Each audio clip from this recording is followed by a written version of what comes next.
Rohit sir, गारपिटीचा अंदाज आता व्यक्त होत आहे. अशा स्टेजला शेतकऱ्यांनी नक्की काय करायला पाहिजे?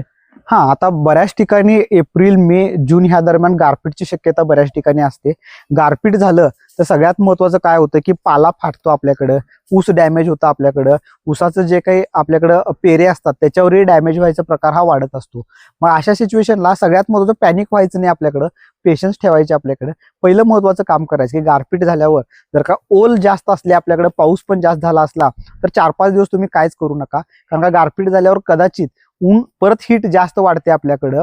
तर पहिला थोडं पूर्ण वाळू द्यायचं, सगळ्यात महत्वाचं पहिलं काम करायचं.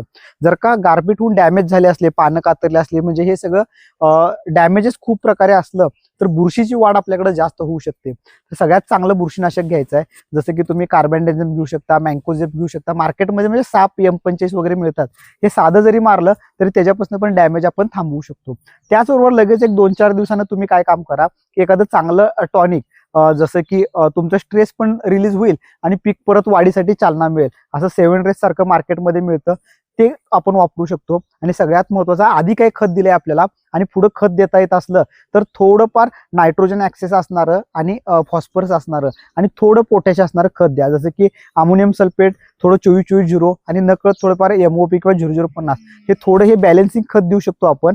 आणि त्याच्याबरोबर तुम्ही फार्म राईस द्या, म्हणजे खालूनही स्ट्रेस मॅनेजमेंट होईल आणि वरूनही स्ट्रेस मॅनेजमेंट होईल. त्यामुळं पीक आपलं लगेच रिकव्हरी होऊ शकतं. फक्त पॅनिक होऊ नका. त्यातनं काय मार्क काढायचा आहे त्याच्यावर मार्क काढणं गरजेचं असतं.